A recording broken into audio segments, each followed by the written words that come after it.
और चलिए अब देखते हैं झारखंड की खबरें विस्तार से। सबसे पहले आपको खबर लातेहार से बताते हैं, जहां मनिका प्रखंड में मैला नदी पार करने के दौरान एक ट्रैक्टर, ट्रेलर और उस पर लदी बाइक के साथ सभी लोग बह गए। हालांकि ट्रैक्टर चालक और उस पर सवार 2 मजदूरों ने किसी तरह तैरकर अपनी जान बचाई। एक्सक्लूसिव तस्वीर आपके टीवी स्क्रीन पर है। देखिए, ये वही ट्रैक्टर है जो पूरी मैला नदी में बह गया है। बताया जा रहा है कि ट्रैक्टर से नदी पार करने के दौरान नदी में पानी कम था, लेकिन जैसे ही ट्रैक्टर पार करने लगा, अचानक पानी का बहाव तेज हो गया और देखते ही देखते पूरा ट्रैक्टर पानी में डूब गया। तस्वीरों को देखकर आप अंदाजा लगा सकते हैं कि वहां पर पानी का बहाव कितना ज्यादा है। ट्रैक्टर पूरा ही डूबा हुआ नजर आ रहा है। ट्रैक्टर की ट्रॉली में बाइक भी रखी हुई थी, वो भी पानी के तेज बहाव में बह गई है। घटना की जानकारी मिलते ही लोग नदी के पास पहुंचे और ट्रैक्टर चालक और मजदूरों को बाहर निकालने में मदद की है।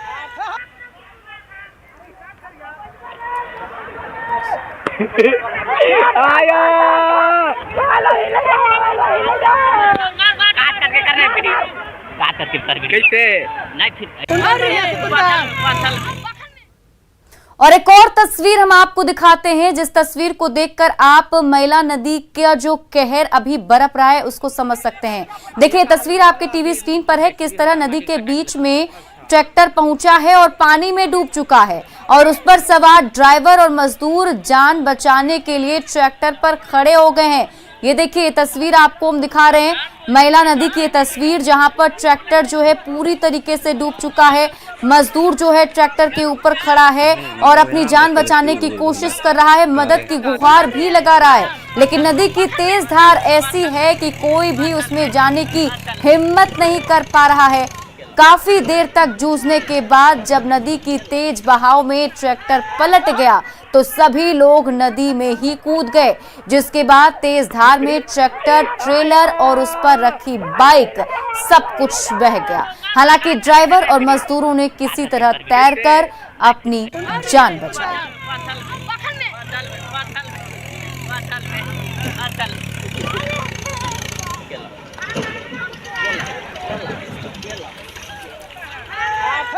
वहीं जिस वक्त ट्रैक्टर नदी में फंसा हुआ था, उस वक्त किनारे पर लोगों की भीड़ जुट गई थी और अफरा तफरी का माहौल नजर आ रहा था।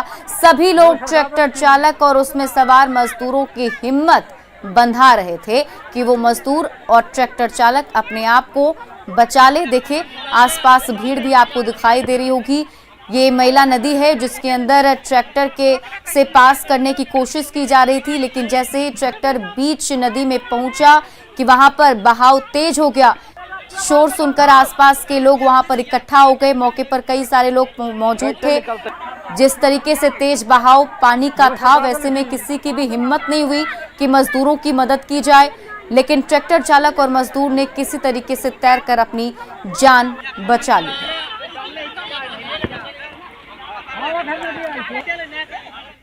हवा, आग और पानी सबसे शक्तिशाली है। इनका प्रयोग अगर सलीके से किया जाए तो विकास होता है और अगर इनसे खिलवाड़ हो तो विनाश होता है।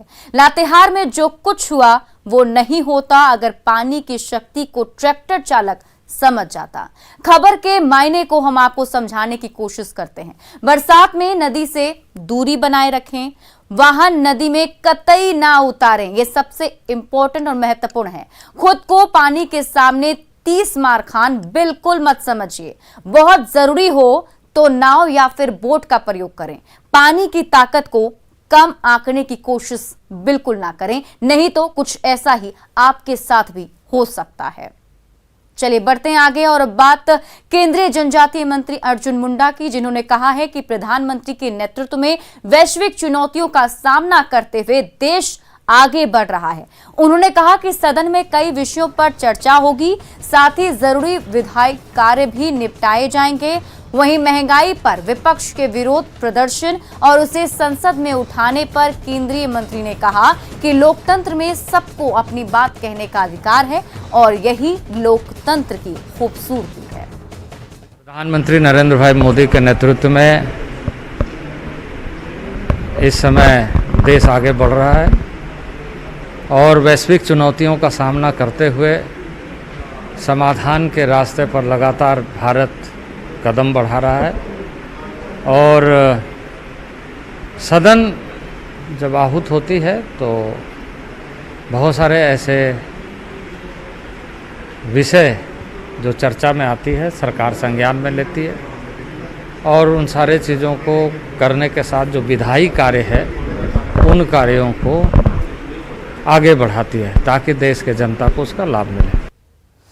रांची में खलारी थाना क्षेत्र के चदरा धौड़ा बस्ती में एक व्यक्ति की गला काटकर हत्या कर दी गई। 32 वर्षीय मृतक का नाम कार्तिक भुइया है, जो दिहाड़ी मजदूरी का काम करता था। आसपास के लोगों ने बताया कि 2 साल पहले उसकी पत्नी की मौत हो गई थी और घर में वो अपनी मां के अलावा 3 बच्चों के साथ रहता था। बस्ती वालों ने सुबह में शव को देखा तो इसकी सूचना पुलिस को दी। वहीं घर वाले तत्काल कुछ बताने की स्थिति में नहीं है। इधर पुलिस पूरे मामले की जांच में जुट गई है।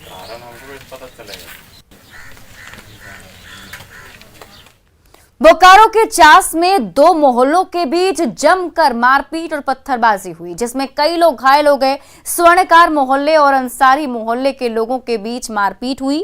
घटना के बाद इलाके में पुलिस बल की तैनाती कर दी गई है। 2 तस्वीरें आपके टीवी स्क्रीन पर हैं। ये घटना से पहले की तस्वीर, जब 2 मोहल्लों में जो है मारपीट और पत्थरबाजी हो रही थी और जब घटना घटी उसके बाद इलाके में पुलिस की तैनाती की गई है। चास एसडीपीओ ने हालात को नियंत्रण में बताया है। दरअसल चास थाने में शांति समिति की बैठक चल रही थी। इसी दौरान बाइक पार करने के दौरान 2 मोहल्ले के लोग आपस में उलझ गए। दोनों तरफ से जमकर रोड़ेबाजी भी हुई। इस दौरान लोगों ने 2 युवकों को पकड़ लिया और पुलिस के हवाले किया है। फिलहाल इलाके में पुलिस बल की तैनाती है। हालात नियंत्रण में है।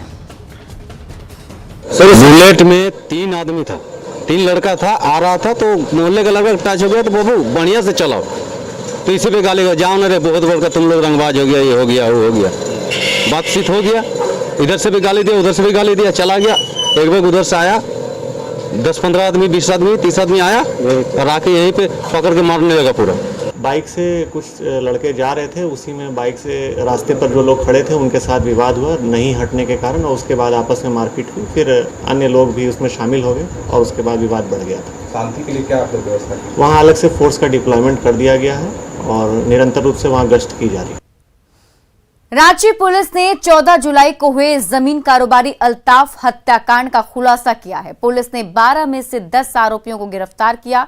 मिली जानकारी के मुताबिक अल्ताफ की हत्या जमीन को लेकर की गई थी। बताया जा रहा है कि आरोपियों ने अल्ताफ को जान से मारने के लिए शूटर को पैसे दिए थे। हत्याकांड में राशिद अंसारी, साहेब खान, शाबाज कारतूस और सरफराज कुरैशी शामिल थे। वहीं गिरफ्तार अन्य आरोपी अल्ताफ की रेकी और हथियार को छिपाने में अहम भूमिका निभा रहे थे।